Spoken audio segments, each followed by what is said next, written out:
good afternoon or good evening, because in London it's almost 6:30 now, going quarter to 7. I'm Alam Ahmed, and I'm very pleased to welcome you those who are joining us from all over the world.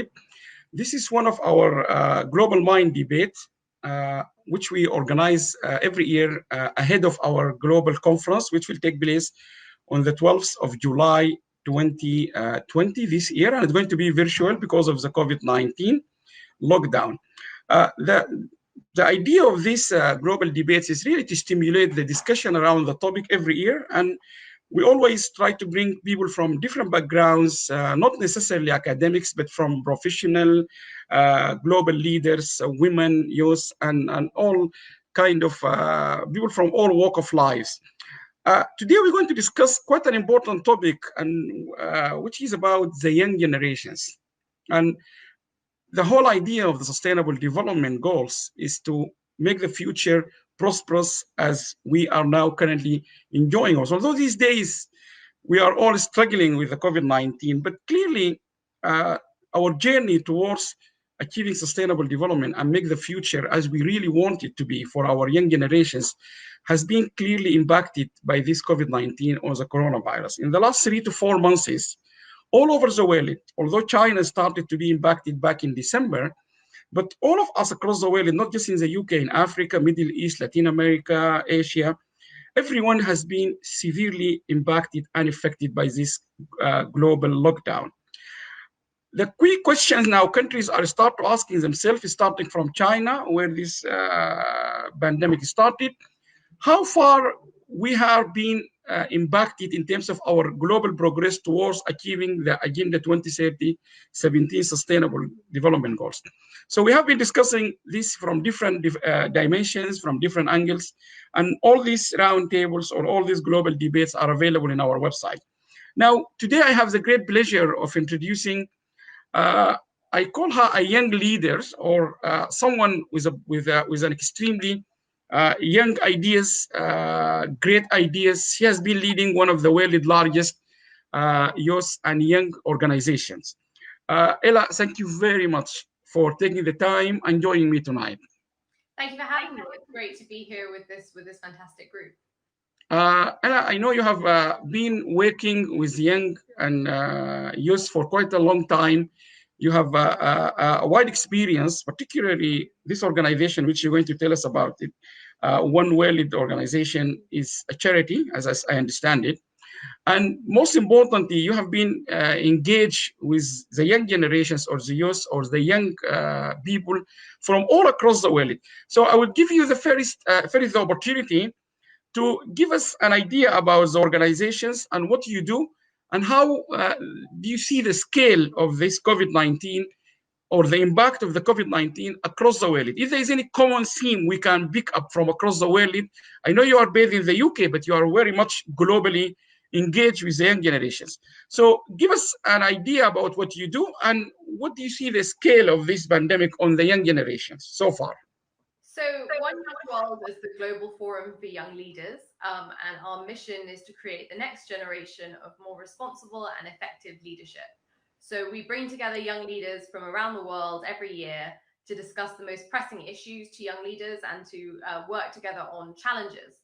And solutions. And one of the reasons that we do this is because we believe that the big challenges that we will face in the 21st century will be global ones, whether it's climate change or refugees. And certainly this pandemic has pointed a very uncomfortable light on that fact that we face these global challenges.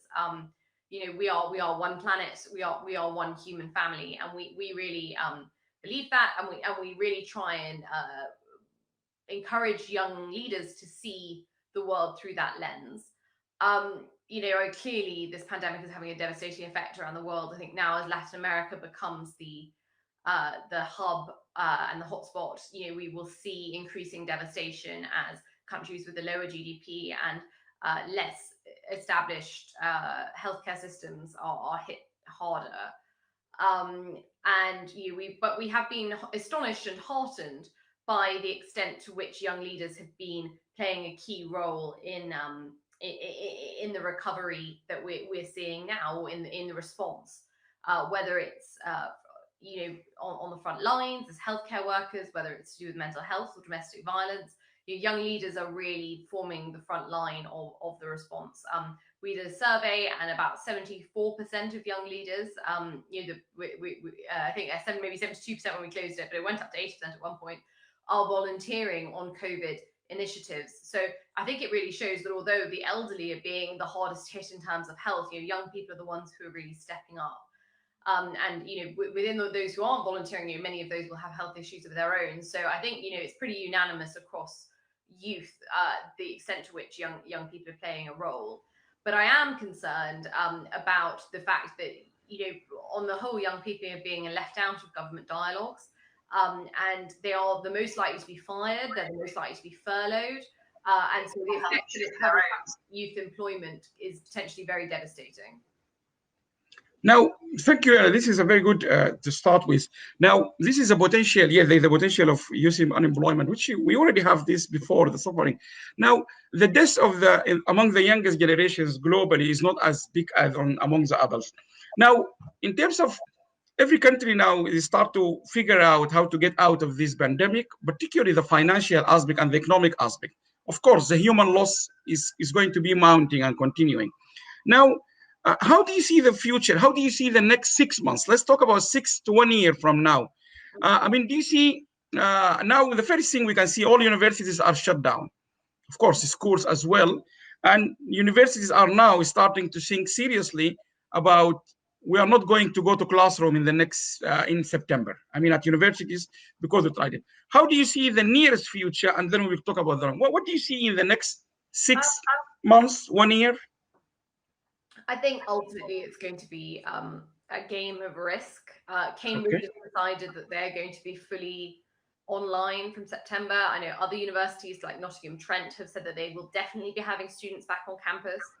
And universities have got to survive. And it may be that students say, actually, I would rather, although Cambridge is so prestigious, I would rather go to Bristol or York or another wonderful university and have a full on-campus student experience. There's a real risk to Cambridge's revenue from taking that step. But the universities who are taking the other step then risk their students and their tutors' health. So, no one alive right now has made these sorts of decisions before in a global pandemic. So, everyone's making their best guesses. And I think what I would encourage is for people to be patient. If you are in a position to wait to make a decision, there's no harm in waiting. I know that in life, one of the things that gives us joy and satisfaction as humans is certainty. And it's very difficult to have so little certainty. But if you can wait and just let the situation play out before you have to make a strategic decision, I think that's very wise. Having said that, some businesses have got to make judgment calls, and we have to wish their leaders the very best as they make very, very difficult decisions, sometimes without the benefit of time. Okay. And to what extent do you see young generations across the world is starting to switch their mindset in terms of employability, in terms of startups, in terms of coming with creative ideas of using more remote ideas to try to generate or to find a job? Because many people are now considering starting to think of freelancing, like here in the UK. Also, I will come to you about developing countries where there's a problem fundamentally about the infrastructure of ICT and so on. Yeah. Do you see that across your members? Because I know you have partners and ambassadors across the whole world, I believe. Yeah. So what is the pictures coming from across the world here? I think there's a real benefit to remote working. Not needing to pay for an office premises means that if you want to do a startup, you don't have to have an office, or which is an advantage. And I think young people are more keen to work remotely and work flexibly. And I think that they understand the possibilities. I think an older generation would expect I will be at the office at 9 o'clock and not a minute later, and have a more traditional approach. And young people see the benefits of that. I think, we all will have to be more flexible in the way that we work. And I think, certainly my industry, the international meetings industry, we are a charity, but we organize a large conference. Will people want to travel around the world in the same way? I think they will to some extent, because I think face-to-face meeting and getting together is part of human nature. But I think a lot of business people who might fly transatlantically just for one meeting. I think that kind of travel will decrease because we've got used to having video conferencing as a feasible alternative, as you're demonstrating this evening. I think one of the important things will be for businesses to make sure that they are thinking about youth employment, whether that's having people work remotely or not. And certainly with the increase in remote working, I think there's a lot of hope for the disabled community. That a lot of people who are told, well, you have to come to the office, I'm sorry, if that's the only way that it can work. Businesses are rethinking and being like, actually, we could have someone working from home. And a lot of people with disabilities might be able to do those jobs. So that's one of actually, in terms of areas of employment, people with disabilities are the most underemployed. So I'm hopeful that some positive steps will come out of this pandemic. Because there's an article also, there is some discussion we had during one of these debates that the young generations, although we feel for them, we're going to be derailed slightly from getting to the future we were looking for them. But that's most of us who are really quite using technology and used to computer ICT stuff are more of the young are better than us. So we expect them to get something out of this. Now, this leads me to another question. Given that you have ambassadors all over the world, you have been organizing these events, normally you get like a couple of thousands in your events, right? Every single country, yeah, absolutely. And excellent. Leaders, yeah. So that's your aim. Every time you bring from every country, you bring someone. Yeah, exactly. At least one. Okay, that's fine. Now, the question I want to ask you now, do you see some are benefiting or at least are able to make something out of this lockdown? Now we are talking from homes.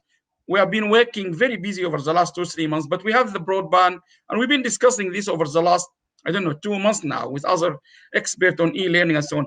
But in some countries, particularly in Africa, some part of Middle East, Latin America, internet is not there or it's very poor. They can't connect. Do you have any suggestions of what is your advice for policymakers? What can people do now? It's not evenly useful now. We just have seen the test for between poverty and being rich. Likely you will get out of this safely rather than. What do you think? Yeah, I think it's what I would say about this pandemic is where there wasn't any kind of inequality, whether it's racial, gender-based, poverty, whatever it might be, that gap has widened, and that certainly applies to the point that you made about internet access. There are children even in the UK. If you don't have a computer in your parents' home, how will you access online learning? And similarly, even in Canada, for example, which is a very developed, wealthy country, Indigenous communities have much poorer bandwidth than Canadians in non-Indigenous communities. So again, this is something that tracks across poverty lines, and we can see historic discrimination playing a role.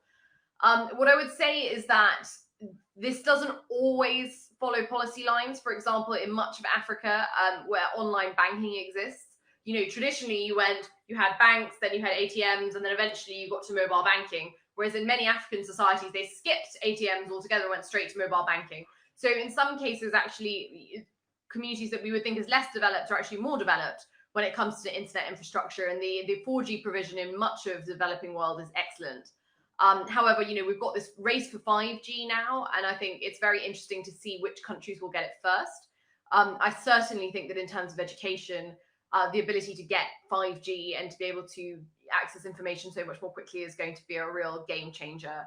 I spoke to an ICT CEO and he said, I think 5G will change the world as much as the internet changed the world.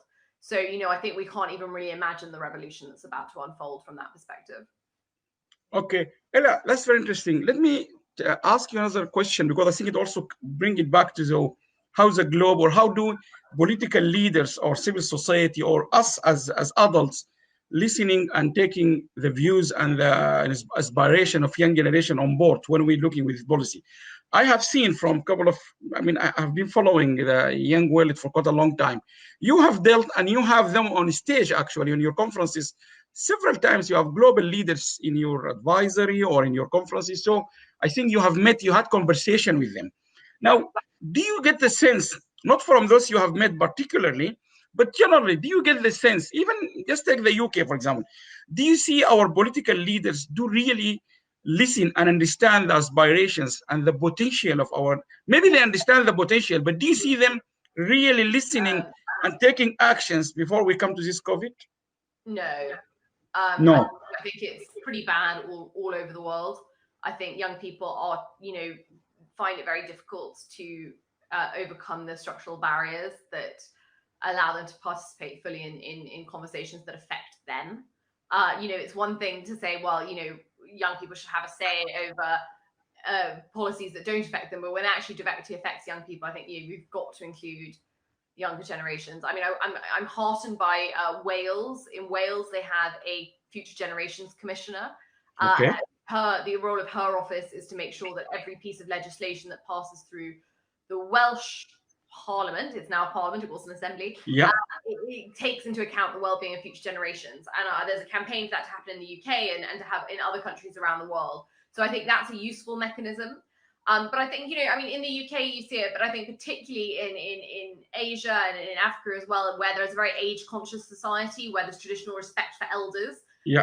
It's very difficult for young people to challenge leadership. And I really empathize with those young people who really just aren't considered as leaders. However, young people are radically changing that landscape themselves. And if someone says, sorry, you're not, welcome, we don't want to hear from you. I know plenty of young leaders who go, well, fine, I'll find a way around this existing leadership system. But it shouldn't be that young leaders have to do that. It should be that there is a invitation to them to be a meaningful structural part of those sorts of decisions. So, there is progress, and certainly from 10 years ago from One Young World, when we said, oh, young leaders, 10 years ago, people said, sorry, what? Whereas now, it is a really hot topic. You have people like Malala or Greta Thunberg, are real role models, but none of those people were high profile in 2010, certainly, and Greta Thunberg would have been 5 years old, I think, when we started. So I'm very heartened to see the change, but we need a lot more of it, and not just school children, young adults as well, because I think young adults have a very particular role to play because they are still idealistic and energetic and optimistic, but they're not super cynical like some of their older counterparts might be, but they understand enough about the world to work out what's realistic and what's achievable. And for me, part of activism is what's achievable as well, and what changes can actually be made in real life as well as just in theory. Okay, and I think just to echo what you said about Wales, and I myself personally have never heard about it, but it's very good news. We have a young generation's commissioner or ambassador. But even if you see in Downing Street, the briefing for the last 2 months, I watch 90% of them every day. And many people here in this country, they watch it. I can't hardly remember any talk about youth or any. It's all about, which is quite interesting. Yes, and across the countries. Was better. There was the Prime Minister briefing today, and a lot of the MPs were asking questions. And what was good is, the MPs care about their constituents, and some of their constituents are young, whereas the media just cares about what's going to sell newspapers. So I was heartened to hear many of the MPs today asking about youth employment, and I feel that in the last 3 weeks there's been a bit of a change in tone, but certainly in the first month, young people weren't mentioned once. Okay. Now, this is a serious pandemic. It's a global pandemic, and we have our network is spread all over the world, really, up to South Africa, India, China. Now, do you see as someone engaged, and I know I have repeated myself a couple of times about your engagement with a global, you have a global exposure to young generations than us, although we work quite hardly to get them on board. Yeah. Do you see them, or do you see what is missing? If the Prime Minister or say any of those big names you meet them from a global the world, it ask you, or let's take United Arab Emirates as an example. Few years ago, they have appointed a minister just for the youngest, who's quite young girl. Yeah, she's young. For example, so as an example, which is good. Now you mentioned about Wales, maybe other countries we're not familiar with, but if they say to you, okay, give us advice, what can the young do better now? We're still in this crisis. Now we have another phase, which is economical and health, because now part of the Prime Minister argument that you need to get people out of their homes now because of two things, economical and health, because we've been in houses quite a long time now. What can you say, 1, 2, 3, you think young generations could deliver better, or they have a better mindset dealing with crises like this? If we engage them, they might help better the situation. I think number one, that you raised a very good point about the use of technology. You know, I think young people, not just when it comes to inventing technologies, but actually thinking about how they could be used. I think young people are very innovative. I think number two, they tend to be very involved deeply in their communities, and see what's going on a grassroots level. And I think, in this crisis, that's been so important. In my own community, for example, my neighbor wasn't able to make her cancer hospital appointments because she had no transport. And there was no government system. There was no, healthcare option that would provide her with that. So she needed us to help her find someone who could drive her safely.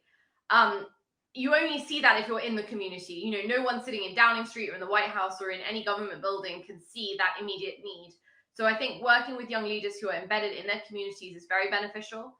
And then I think thirdly, the connection with other countries. Young leaders are a more connected generation, and the ability to learn across different systems and the openness to that, I think is highly beneficial. So those are the three benefits that young people can bring.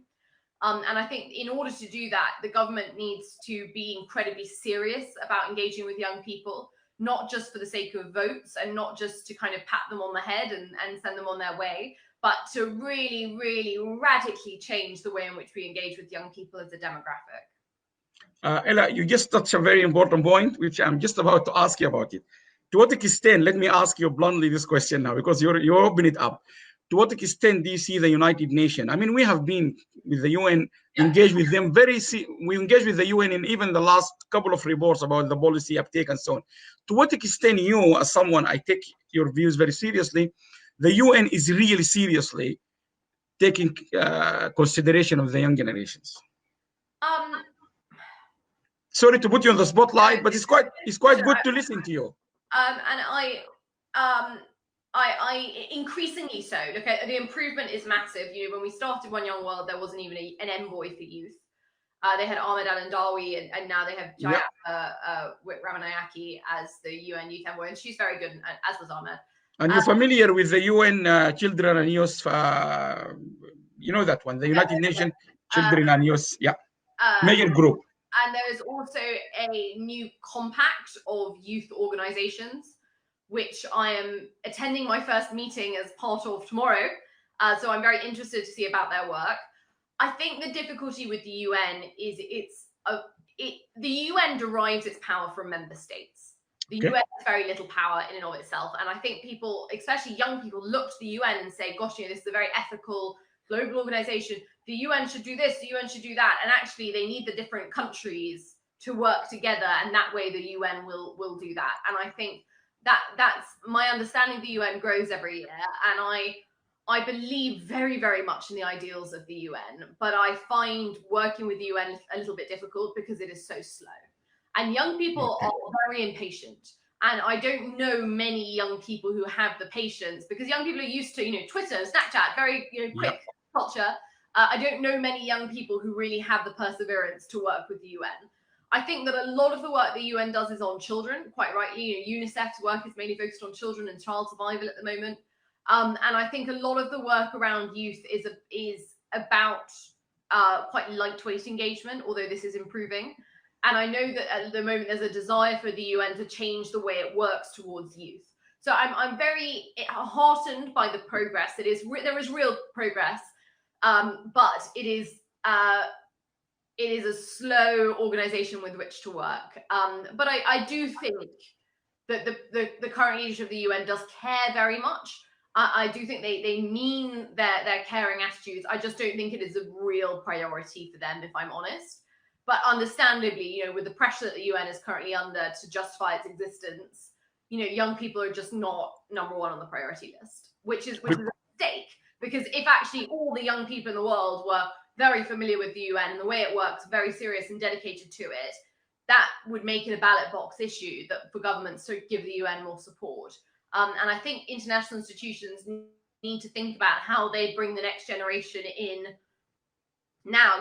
Forget about winning over generations that they've lost already. Like, how do you get children and young adults to buy into the UN's mission or the ICC or the ICJ's mission now to sustain their future? Because if they forget to do that, these organizations won't exist in 30 years' time. Okay, very good. This is very good point, Ella, and I agree with you. I think yes, it's all we have this youth boy, we have the children and organization, but you can't see them. And also the UN is even it's been there's a critique from inside the UN now about how they done their work and so on. If I ask you this question, Ella, which is leading or actually driven from this question, you may have been. I'm sure you have heard or you may have seen the news about the last, I don't know, couple of years, lots of, if you like, uprising and revolution, particularly in the Middle East and Africa. Mm-hmm. Africa is one of the continents with the largest number of young generations. Yep. The majority of the young, and that's where the future is. Yep. They have lots of revolutions, uprising in Egypt, in Sudan, in Lebanon, or whatever it is, these countries. But when you end up this revolution or this uprising successfully completed, then we don't see these young generations, we don't see them in the new transition to government or to change. I mean, they have marched to the street to change. They are hunger, there's a huge hunger for democracy, rule of law. They have taken lots of dictators in Middle East or in Africa, whatever it is. But we don't end up with the young generations or the youth leading or at least participating fully or listening to.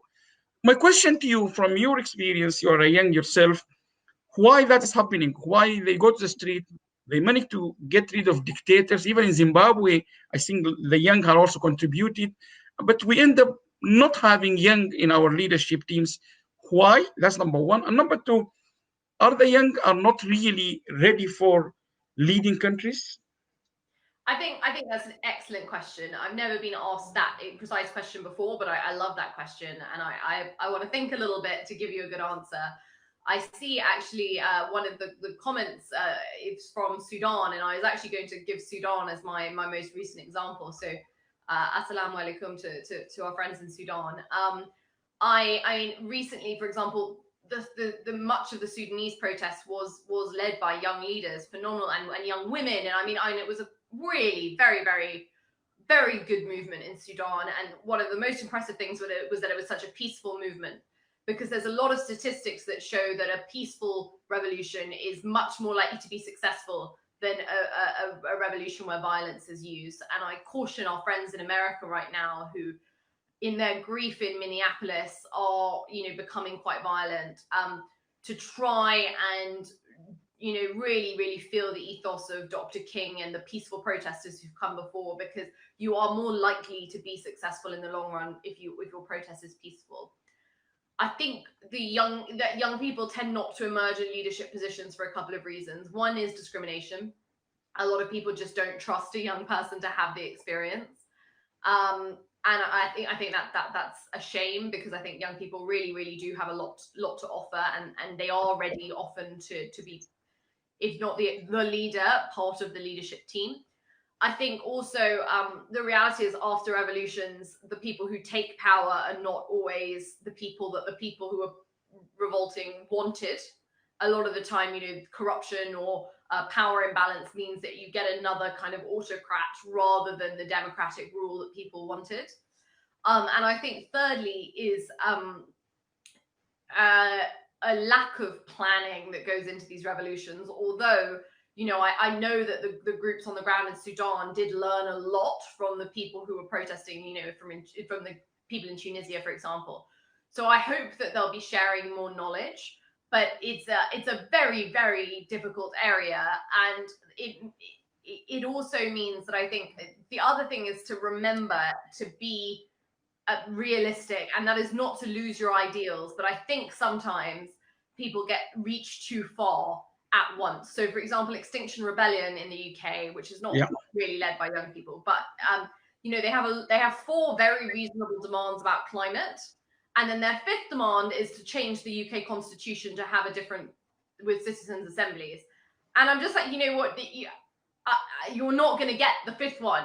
Why don't you just have 4, get your 4, and then once you've amassed that success and that power, then look at the next thing. And I think sometimes people can ask for too much too early. And sometimes it's easier to have fewer, simpler demands and achieve success and then go step by step. And I think sometimes people are too impatient to be strategic in that way. Okay, that's very good answer. Thank you very much, Ella. Now, that will lead me to one question again, because we have, once we announce we're going to meet you, we have received several questions about this, and I know they're quite political, but I'm not going to go further on that one. But my question to you, what is your recommendation, or maybe advice to young generations? Because most of those who they lost their life in Egypt, in Sudan, you gave the Sudan as an example, almost all of them, they are young generations. Yeah. But the one that are ruling them have nothing to do with the young generations. What is your advice in terms of leadership, the spirit of youth leadership? Mm-hmm. What can you advise the young generations to do to make sure they can actually get their voices heard by their whatever these transitions in all these parts of the world? And what can they do to make themselves ready to govern? Because in order to govern, you need to be there. You need to be in the front line. I mean, the demonstrations, the uprising will reach a point where you succeed and get what you want. But the next step is this transition period, what they should do in order to make themselves ready in terms of what we call it, to govern or to lead. What is your advice? This is a very, very good question, and I think I'll answer them sort of together. I think number one is to know what you stand for and to know your own ethics and morals. And I think it's better to take the time to think about that before you go into public life, because you're going to be challenged all the time once you're in public life. And if you know, no, I am anti weapon trading, or I am anti, pharmaceutical companies making money off HIV medication, or whatever it is, whatever your line is, you have to hold that line. And I think everyone needs to go and find that out for themselves and be very, very firm in your ethics. I will always say no to corruption. I will say no to sexism, or whatever it is. And I think then secondly is about your team and your network. You can't do it alone. And I think a lot of young people could benefit from having the right group around them. That might be advisors, it might be fellow politicians, it might be journalists, whoever it might be. You need your allies. And I think it's, younger people have got fewer of them because they've had less time to build that network. So keep building it and work strategically together. And I think three is to not be afraid to say that you want to, if you say, I want to be an MP or I want to be a senator, to be clear about that and not be ashamed or quiet about it. You need to be honest, because otherwise people just will assume that because you're young, you're going to wait until you're 50 or 60. And if you say, well, yes, hello, my name is Seyham, and I want to get elected in the next election, then people say, oh, and I think a lot of young people are afraid to take that step forward. And so I think that's probably my three tips for becoming part of public life, whether that's through elections or otherwise. Know your morals, build your network, and be honest about your ambitions with people so that they can help you. Thank you. And I think you already answered this question before I ask you. Thank you very much, because you gave them the tips, what they have to do. Now, this is very, very good. Now, my other question, maybe I'm trying to wrap up quickly.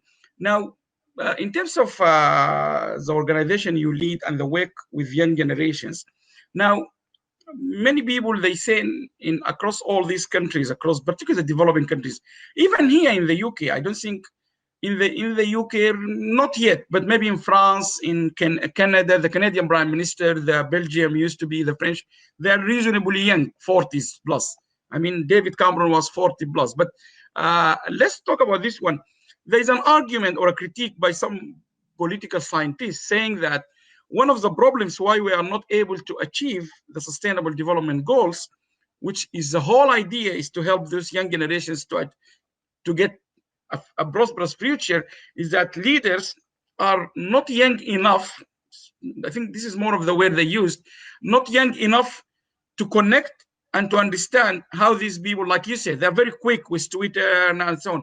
Do you see that part of the problem? If you take COVID-19 away, our slow progress in terms of sustainable development, do you see it because most of the leaders are old enough, which makes them quite far and distant from understanding the aspirations and the capacity and the potential of these young? Or do you think you're not buying that argument? Some people are start to think about this. I think that I don't buy that young people don't know enough. I think there are plenty of old people who don't know enough. But I would always, a lot of young people say to me, "Oh, how how can I know more? How can I be ready to be a leader? And I say, what was the last book you read? Oh, you read a book last month. Well, read more books. That is probably my number one piece of advice to people. There is one key to unlock your and get rid of imposter syndrome and to make you an expert, and that is reading. That is your one thing every young person can do. I think, but I think that young people are a key part of sustainable development. And I think that any initiative that involves young people will help move towards a sustainable future more quickly, because young people are so passionate about it and it is their future. Young people, are just more serious and more informed. And I do think that if any organizations out there say, well, we feel we're moving slowly, if you bring in a lot of young people in some way, either as employees or as a youth council or however fits for your own organization, you will see acceleration. On the other side, I think for the young people, I think a lot of young people say, well, how do we become a group that people listen to? And to them, I would say you need to organize yourselves and you need to show that you are useful. So whether that's by campaigning, by researching, by social media, or whatever it is, if you organize yourselves and you get enough numbers to be useful, soon the politicians will come to you. Because in organizing, you're organizing power. And the politicians or the businesses or wherever it is will see you as a power base, and they will come to you before you can imagine it, because they will spot, aha, this is where the power is for votes or for support or for campaigning.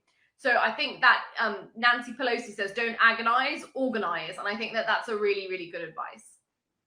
Now, I have last two questions. One of them is to do with women. Yeah. And particularly young women. And not because you are a woman, but I am quite interested to listen to you. Now, this discussion about, you said something quite interesting. You said there is discrimination against young generations. Do you still see us as a society, not in the UK or in Europe, but worldwide, are we still discriminating against women? Are you satisfied? Let me put it in another way, in a more positive question, if you like. Are you happy and satisfied with the way worldwide we are treating women? We are giving them a chance. Are we empowering them? We're giving them an opportunity. Do you feel, particularly this is in light of, we have in Finland, now the prime minister or more of the team are women. You look to New Zealand and Ukraine, and there's other countries where you can see women leading and they're successfully leading. What can you say on this? In the UK, we had a woman before, but yeah, okay. So yeah. What are you happy with the worldwide movement towards really, really seriously taking women on board and giving them the leadership role? I think there is progress, and progress is to be commended. I think there's not enough progress, but I do see progress even from when I was younger. I think one of the important things that we need to do is to be very clear about what issues are really women's issues and what issues are everyone's issues. For example, parenting is actually, it's not just a women's issue, it's a men's issue. There's lots of men who want to spend more time with their children. And we have to think of parenting as, we'll actually, what opportunities can we give to men to be more involved in their children's lives? And that, then creates space for women to do other roles. And I think sometimes, domestic violence isn't just a women's problem. Many victims are men, but also the abusers are men. So the abusers are people who have experienced trauma themselves. And obviously the primary issue is the victims, but this is a humanity problem. And I think sometimes when we think of these things as just being women's issues, men unfortunately just kind of switch off a bit. Or actually, and this also happens, women don't think men should be part of the conversation. And actually, most men I know really care about these issues and want to help. But we need to have more discourse that shows, that allows men to be part of the conversation. Having said that, there is sexism. There is straight up sexism, and we should call it out when we see it. And I think too often we try and sort of tiptoe around the problem. And, when there is misogyny and sexism, we must call it out. And it must be viewed as a terrible thing like racism or something. People must stop joking about it or thinking it's funny. It is unacceptable to be sexist. And politicians particularly should lose their jobs. This is not acceptable to discriminate against 50% of the population. And are you would you call this progress? I agree with you that it's progress, and even in the UN, in this are reasonably good. They have been celebrating women. I mean, they although yes, they're doing is logos and so on, but I think I have to say they have been seriously thinking about engaging women, and they take it very seriously. I have been in meetings and so on. Now, do you call the progress? You said there is progress, but do you call the progress? For example, let's take Saudi Arabia, because now women, they drive cars, they go out, they have more freedom. Do you see that too little, too late, or too good, too late? I mean, as an example, we're not here about Saudi Arabia, but as an example of where women now, they haven't been able to drive car, they can't travel alone. So that's why many of the media worldwide, they use Saudi Arabia, because women have been far away from. What do you think of progress worldwide in terms of, do you think it's too little, or and then how can we make it fast? I mean, anything that's not complete equality is too little, and we should. Okay. There was a question today to the Prime Minister, and they said, "Well, how many women is enough women?" And he said, "Oh," and they said, "Well, surely 50%. That's when it's enough, right? Is when it's equal." But I'm heartened by the progress in many countries. With Saudi Arabia, I feel very strongly that there's a One Young World ambassador who's in jail there. Her name is Lujain Al Hathloul. She's been in jail for 2 years. Is your ambassador there? And if you're involved in Saudi Arabia at all, please do campaign for her freedom. It is absolutely unacceptable that she is in jail. She's being treated incredibly badly. I'm heartened that more women are involved in politics and they're able to drive. Those are important things. I think it's very sad that those freedoms were ever denied to women. But we must be grateful for progress when it occurs, and then continue to push. Until we are at genuine equality, we should never stop fighting for progress. Okay, I will finish with one question, but I think there's quite a burning question. And I think this particular coming from Libya, and I know how the internet is very difficult in Libya. So let's, Professor Mohammed Al Mansour, he said to you, how to support young people to lead their innovations through SMEs. I have many questions still outstanding, but really I gave him the quick, because I can see how much he would have put an effort to watch your live from Libya. Well, salam to you, Professor. Very, very nice to from Libya. So SMEs, I think, is a real, most people in the world will work for an SME. And I think that, lots of young people want to start their own businesses, particularly in Africa and the Middle East, very entrepreneurial. In the UK, 13% of kids in high school are already making money online. So, even though millennials are entrepreneurial, the next generation, it's a completely different skill set. They are very, very entrepreneurial and want to start their own businesses. But I think SMEs are going to have a very, very big role to play in this economic recovery after COVID. So all SMEs should be thinking, what is the small thing or big thing that you can do to help youth employment? So one of the things that I know is this sounds strange, but if you're hiring young people, thinking, do you need a resume? Could you hire them without a resume? Because a lot of young people don't have them, and that's a barrier to entry. Can you offer them work experience? Can you help them learn more about the world of work through an SME? Because a lot of people think, oh, if I want to work in fashion, I have to work for Chanel or, a very, very big brand. But there's lots of small local dress shops that they could work for instead. So I think, the bridge to youth employment can often be found in SMEs. And I really, really hope that the government strategies put those at the heart of the recovery, because that's the backbone of most economies, are those middle class SME jobs, local business owners working in their communities, and the governments really need to support them.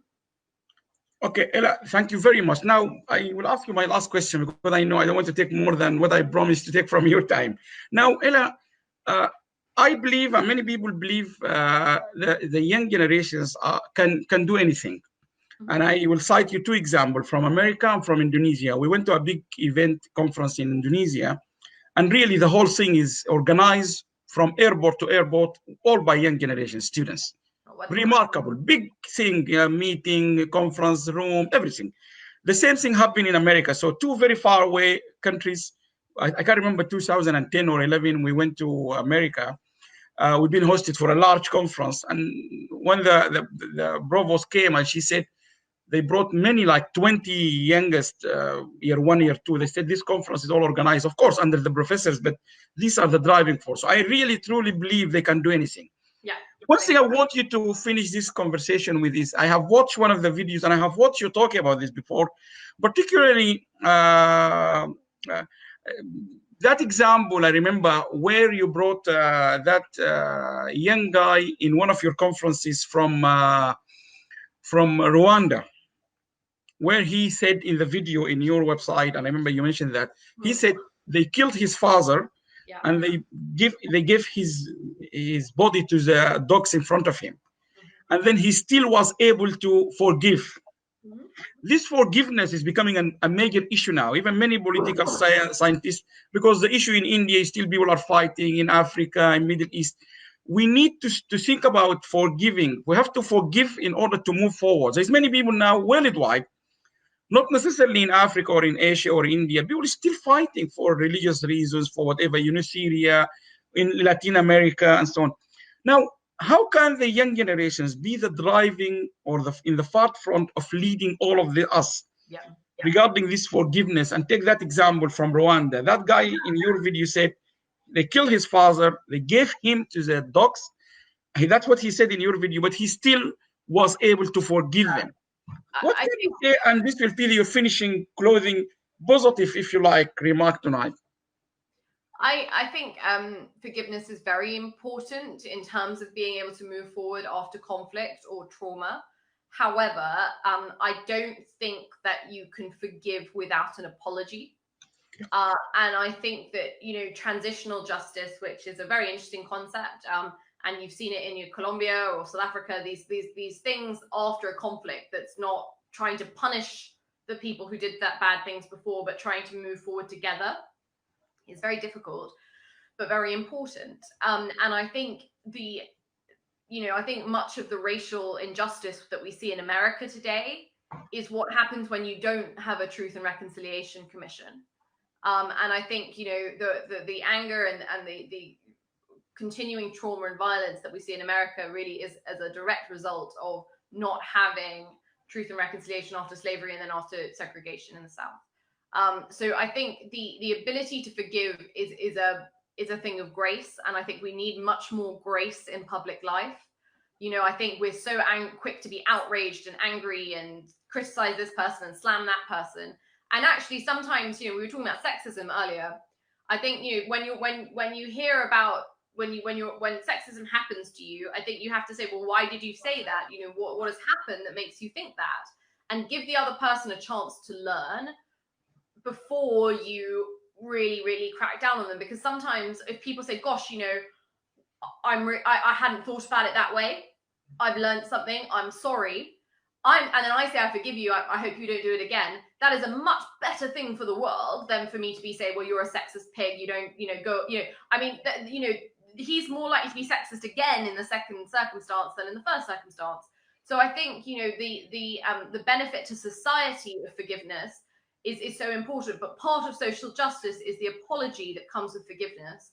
And I do hope that this period that we're in of just shouting and, no kind of dialogue ends. I think we need much more dialogue, like tonight, where we're really listening to each other. And at One Young World's very passionate about cross-generational dialogue as well, because young people, as we've talked about, have so much to offer, but older people have so much to teach as well. And I think, the more that we listen to the other, the more benefits society will feel. Okay, thank you very much, Aya. And as I said to you earlier, and when we were offline earlier, we are very keen, and we have a program looking after the young generations, and we do. And it was the first time in Geneva in our UN conference, 2018, we had an 8-year-old on the stage with the Minister of Foreign Affairs from Spain, with Gail Rigobert from the Minister of Sustainability from Zamgaldoshia. So we have managed, and she's elected by the school. So we are really, really, really working very hard to empower and young. I would like you to finish with, I meet quite a lot of ministers, not just necessarily from developing countries, from Europe, and I can deliver your message to some of them. I know you do deliver your message to loss of time. If I were to share this video, once we finish it, of course, we'll share it with you. It will stay in our library and it will go all over the world. We have talked a lot about giving advice to young generation. If I meet a minister tomorrow, it doesn't matter. It might be from Saudi Arabia, from America, from Saudi, from Sudan. What would you like the message to be delivered to them? What you like them? They say, I said to them, this is a lady, please listen to her. And they say, Alam, I trust you. Let me listen to her. Give them, I'm not saying 1, 2, 3, but give a message to those political leaders right now. Imagine they are listening to you now, and I can assure you I will get your message to as many as possible. What you want them to take in, what you want them to do in order to make that balance quickly, to speed up the engagement and involvement of young generations, to bring them to the front line. What is your message? Well, we have a key moment with COVID now. So I would say to the ministers who are able to, is to support and shine a light on the young people who are doing so much during COVID. And when I say support them, if you can, support them with real money. So at One Young World, we launched the COVID-19 Young Leaders Fund. We raised hundreds of thousands of dollars, and we're giving it straight to young people on the front line so that they feel really not just polite, pretend support, real support. So as a government, really support young leaders during the response and make a plan. We're not there yet, but make a plan for young people during the recovery. We have to start thinking about youth unemployment now. And not just for the sake of the young people who will be unemployed, but for the sake of the economy in the long run. So support and champion young leaders in this moment and make a plan for the recovery. Those would be, I think, the things that will really, really drastically change the way in which young people are talked about and included in the months to come. And it could really, really make a pivotal difference in terms of how by being more inclusive of young people, we can push towards a more sustainable future. Okay, Ella, thank you very, very much. Just about, I think reasonable I managed to get it within the hour, but thank you very much for your time. Really appreciate it. It was, I can see lots of people here and most of them they're thanking you, even everyone, lots of questions, but thank you very much. I tried my best to get the core of the question. Thank you for your time. I really appreciate it. And we hope to see you. We run lots of events. We hope once all this is coming back to normal and people can see each other physically, you will come to one of our conferences, wherever it is, we will invite you. Thank you very much. Thank you. And have a lovely evening. And thank you to your audience as well. There were some wonderful comments and questions from all over the world. And I really, I send you all the best, especially to the young leaders and those of you trying to help them. My thoughts and my prayers go with you. And I hope that your families will stay safe in this crisis because it's a difficult time. But thank you so much. Thank you very much, and you stay, and we hope to see you. Thank you very much. Good night. Bye-bye. So that will conclude our event today, and hope to see you very soon. Thank you very much, and bye-bye.